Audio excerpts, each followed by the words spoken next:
Hi, I'm Sonam Wangchuk. I'm starting my 15th day of climate fast out in the open. Temperatures this night have been minus 11 degrees. Ladakh are demanding 6 scheduled safeguards for Ladakh, and the government had even promised. So we are just reminding them to keep their promise. And here, this is the glass of water I had kept frozen solid, and this is my laptop all frosted. 2019 में हमसे वादा किया गया सरकार ने election manifestos में खुलेआम लिख के कि लद्दाख को 6वें शेड्यूल में संरक्षण दिया जाए। Losing their pasture lands to China which is encroaching from the north, from the south the corporates, from the north the Chinese who have captured huge chunks of Indian land in the last few years. Leave this data, but what we'll do is we'll actually do an on-ground check, a border march on 27th March, a day after I end my fast. If I am in form, we'll travel to the border showing you live footage. नमस्कार, स्वागत है आपका अजीत अंजुम जी के platform पर। मैं हूं नीलू व्यास। ये तस्वीरें जो आपने अभी देखी वो वाकई में दिल दहलाने वाली तस्वीरें हैं, क्योंकि अगर आपको -12 या 13 डिग्री में रात को बैठकर प्रोटेस्ट करना पड़े खुले आसमान के नीचे, तो आप सोच सकते हैं कि हालत क्या होगी। ये तस्वीरें हैं क्लाइमेट एक्टिविस्ट, इनोवेटर और एनवायरमेंटलिस्ट सोनम वांगचुक की। ये तस्वीरें गोदी मीडिया आपको कभी नहीं दिखाएगा, क्योंकि ये तस्वीरें वो तस्वीरें हैं जो कि मोदी सरकार को वाकई में हिलाकर रख सकती हैं। आज एक तरीके से सोनम वांगचुक ने मोदी सरकार को चुनौती दी है और उन्होंने कहा है कि अगर हिम्मत है तो मेरे साथ चलो और देखो 27 मार्च को एक बड़ी बॉर्डर मार्च, जिसमें कि 10,000 लद्दाखी सोनम वांगचुक के साथ बॉर्डर एरियाज में जाएंगे और वो ये दिखाने की कोशिश करेंगे लाइव फुटेज के जरिए कि लद्दाख की कितनी जमीन पर चाइना ने कब्जा किया है। ये तो उनकी एक डिमांड है, लेकिन इसके अलावा इतने दिनों से जो भूख हड़ताल पर इस समय सोनम वांगचुक बैठे हैं, उनका जो ये आमरण अनशन है, ये 6 मार्च को शुरू हुआ था और 6 मार्च से आज 20 मार्च हो गई है। 15 दिन से ज्यादा बीत रहे हैं और अभी भी सोनम वांगचुक के साथ 250 लोग लगातार विरोध प्रदर्शन कर रहे हैं। अब इनकी डिमांड क्या है? इनकी 4 मुख्य डिमांड्स हैं। लगातार लद्दाख में इसको लेकर प्रोटेस्ट हुए हैं। कहीं कहीं पर आपने कुछ दिन पहले भी देखा था कि लगभग 30,000 लोगों की भीड़ उमड़ी थी और वो अपने विरोध प्रदर्शन के जरिए केंद्र सरकार का ध्यान आकर्षण कर रहे थे कि केंद्र सरकार ने ऐसा लग रहा है कि उनको उनके हाल पर छोड़ दिया है। सोनम वांगचुक क्या कह रहे हैं? सोनम वांगचुक की 4 डिमांड्स हैं। सोनम वांगचुक का ये कहना है कि पहली बात तो ये कि जो 2019 में यूटी यानी कि यूनियन टेरिटरी, केंद्र शासित प्रदेश लद्दाख को बनाया गया था, तो उस समय लोगों में बहुत खुशी थी कि बहुत खुशहाली थी कि यूटी स्टेटस बना दिया है, अब केंद्र सरकार के अधीन हो जाएगा तो इसका बहुत विकास होगा, यहाँ के लोग बहुत खुश रहेंगे। लेकिन जैसे जैसे टाइम बीतता गया तो लोगों को ये एहसास हो गया कि बीजेपी ने वायदा तो बहुत कुछ किया था, लेकिन उस वायदे के एवज में कुछ नहीं मिला और कुछ नहीं मिलने के अलावा लद्दाख के लोगों को यह एहसास हो गया कि मोदी सरकार ने लद्दाख के जो पहाड़ हैं एक तरीके से वो कॉर्पोरेट्स के हवाले कर दिए हैं, कॉर्पोरेट्स को बेच डाला है। तो आज लद्दाखियों में इसीलिए गुस्सा है कि उनको लगता है कि जो उनकी लद्दाख की जमीन है वो कॉर्पोरेट्स के हाथों मोदी सरकार ने बेच दिया है। और इसी वजह से जो मुख्य डिमांड्स हैं, सोनम वांगचुक और उनके साथ जितने भी लोग बैठे हैं, कारगिल डेमोक्रेटिक अलायंस जैसी जो संस्थाएं हैं जो इस पूरे एजिटेशन को आगे बढ़ा रही हैं, उनका ये मानना है, और मैं एक एक करके चलती हूँ, क्योंकि जो पहली डिमांड है उनका ये मानना है कि पूर्ण राज्य का दर्जा मिले। स्टेटहुड के लिए वो लड़ाई कर रहे हैं कि लद्दाख को स्टेटहुड मिलनी जरूरी है। दूसरी उनकी डिमांड ये है कि जो 6th शेड्यूल है, 6ठी सूची की बात जो संविधान में की गई है, उसको लागू किया जाए, क्योंकि जब एक बार 6th शेड्यूल का स्टेटस लद्दाख को मिल जाएगा तो लद्दाख के जो अलग अलग ट्राइबल इलाके हैं, जो आदिवासी इलाके हैं, जहां नोमैडिक ट्राइब्स रहती हैं, वो ऑटोनोमस काउंसिल के अधीन आ जाएंगी और फिर ऑटोनोमस काउंसिल जैसे चाहेंगी उन एरियाज को चला सकती हैं। अभी क्या है कि अभी क्योंकि ये केंद्र शासित राज्य है, यानी कि एक यूनियन टेरिटरी है, जिसके चलते सब कुछ दिल्ली से चल रहा है। और यही वजह है कि सोनम वांगचुक लगातार इस बात को उठा रहे हैं कि मिसाल के तौर पर जैसे जो पश्मीना बनाने वाले जो वहां के जो नोमैडिक ट्राइब्स थी, वहां के जो आदिवासी लोग थे, उनकी सारी जमीन छीन ली गई है। और जिस जमीन पर वो अपने गाय भैंस बकरी को चराने के लिए जाते थे, वो जमीन चाइना ने खींच ली है।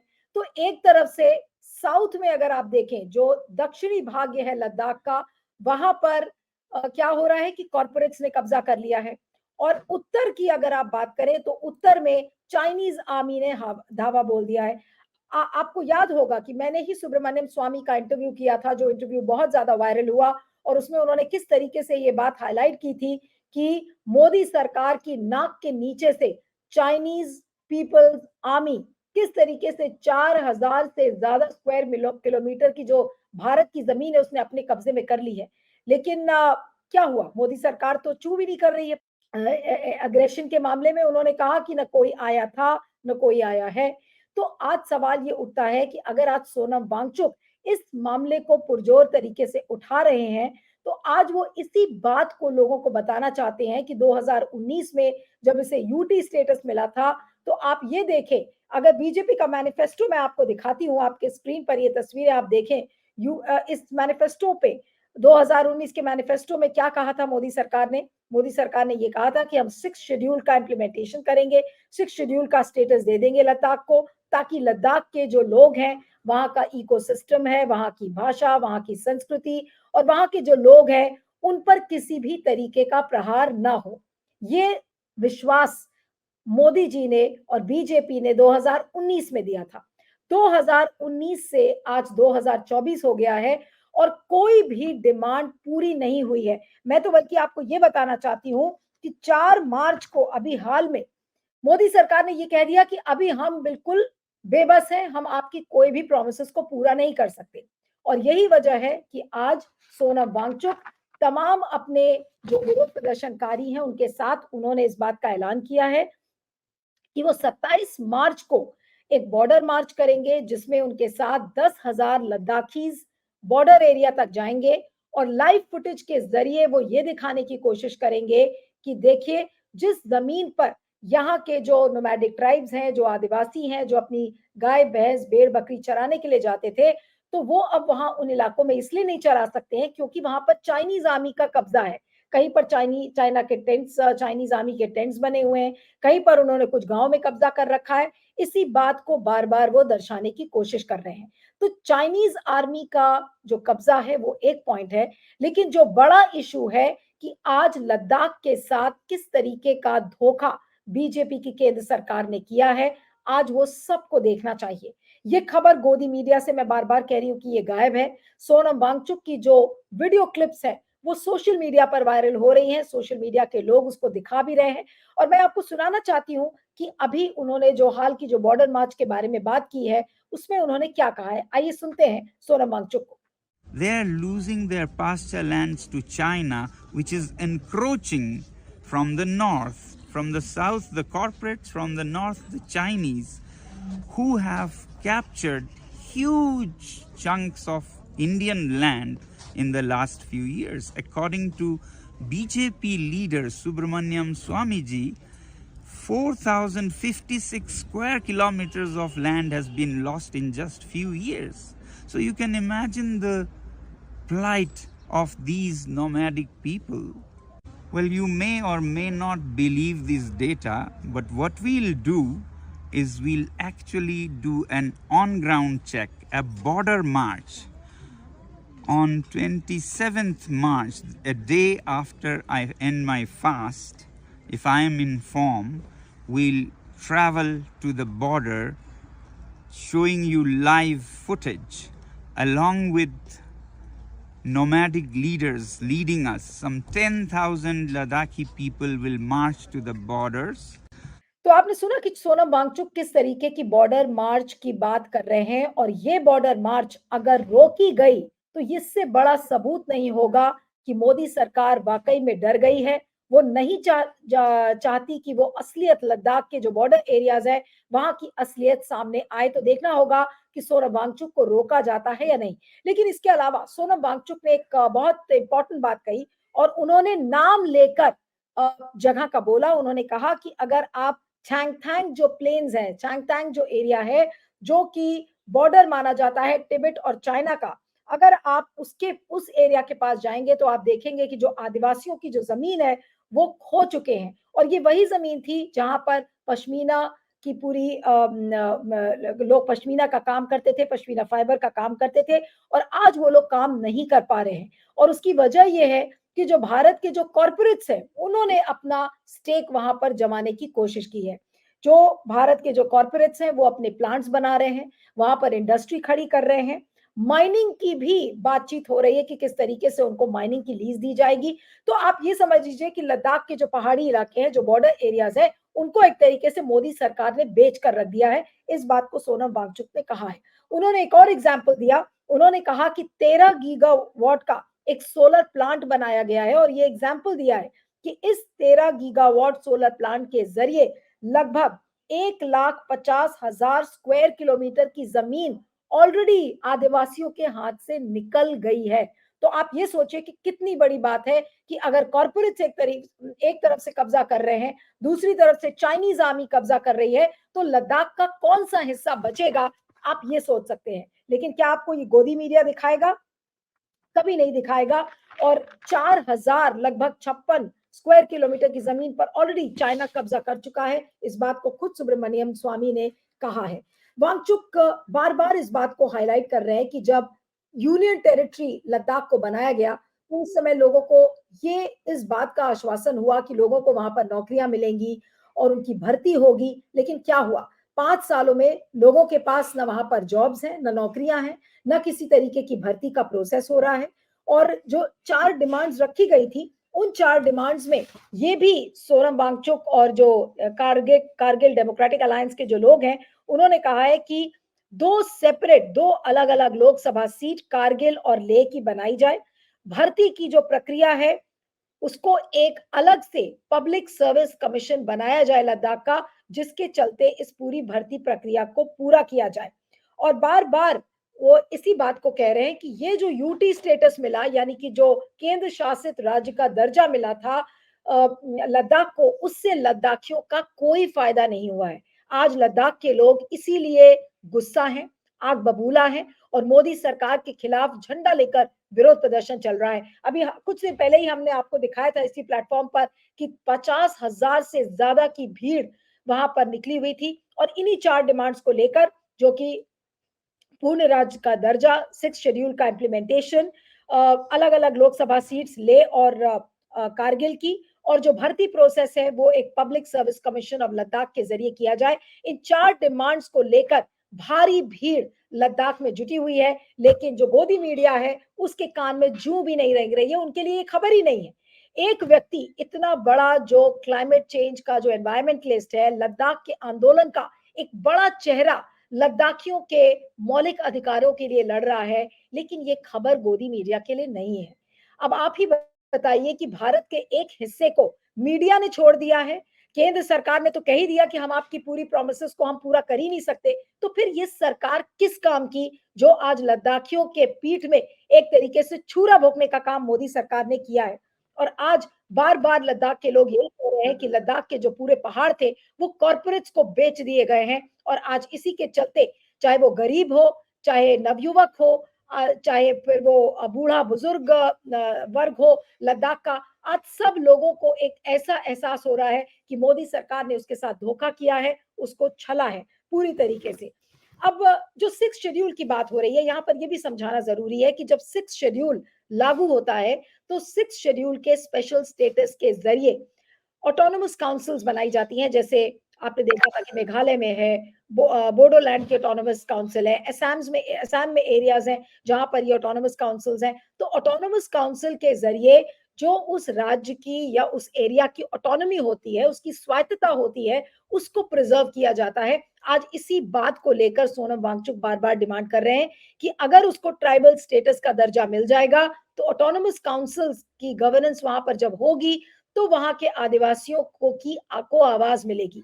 अभी ना आदिवासियों को आवाज मिल रही है उनकी, बल्कि आवाज को कौन कुचल रहा है? कॉर्पोरेट्स आके कुचल रहे हैं। और कॉर्पोरेट्स को यह अनुमति कौन दे रहा है? दिल्ली में बैठे अमित शाह और मोदी सरकार उनको इस बात की अनुमति दे रही है कि आप जाइए और लद्दाख के पहाड़ों को रौंद डालिए, और वहां की जनता की चिंता नहीं है। तो आज वही जनता आज उठ खड़ी हुई है। सोनम वांगचुक एक प्रतीक है लद्दाख के बहुत बड़े आंदोलन का, जो कि आज मीडिया के परिदृश्य से पूरी तरह से गायब है। बार बार वहां पर बर्फ जमी हुई है। उस जमी हुई बर्फ के बीच में रात को खुले आसमान के नीचे अगर सोकर वांगचुक भूख हड़ताल कर रहे हैं, और उन्होंने कहा है कि वो ये हड़ताल अलग अलग फेजेस में 20-20 दिन, 21-21 दिन के लिए करेंगे। मैंने आज कोशिश भी की थी कि उनसे मैं बात करूं, लेकिन आज उनकी तबीयत ठीक नहीं है। तो मैं कोशिश हमारी जारी रहेगी कि अगर सोनम वांगचुक का एक छोटा इंटरव्यू भी आपके लिए मैं ला सकूं तो पूरी कोशिश करूंगी लाने के लिए।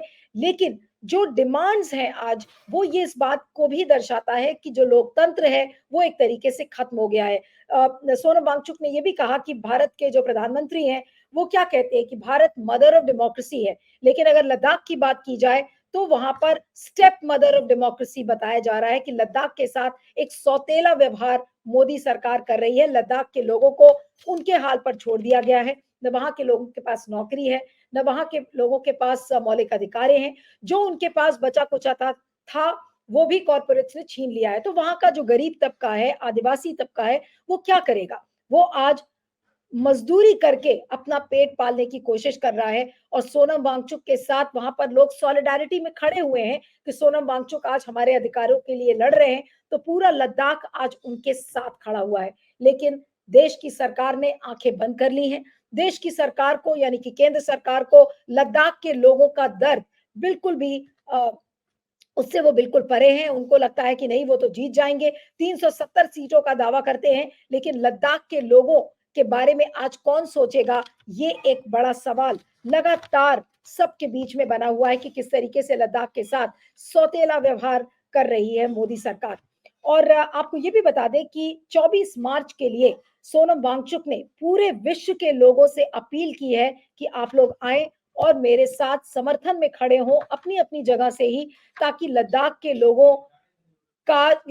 लोगों के जो मौलिक अधिकार हैं उनको न छीना जा सके। और अगर विश्व में उन्होंने एक ग्लोबल अपील की है, तो आप सोच सकते हैं कि ये जो पूरा जो इशू है ये कितना बड़ा हो गया है। आपको याद होगा कि राहुल गांधी भी पैंगोंग लेक गए थे, और पैंगोंग लेक में जब वो गए तो उन्होंने कहा कि जो लाइन ऑफ एक्चुअल कंट्रोल है उसके आसपास के इलाके, जो वहां पर जो लोग रहते हैं, तो जब मोदी जी कहते हैं न कोई आया था न कोई आया है, तो इस बात को लेकर वहां के लोग विश्वास ही नहीं कर पाते, और सीधा वहां के लोग ये कहते हैं कि मोदी जी झूठ बोल रहे हैं। मोदी जी को कोई मतलब नहीं है लद्दाख की जनता से। मोदी जी लगातार ये कहते हैं कि देखिए चाइनीज आर्मी ने तो वहां पर कब्जा किया ही नहीं है।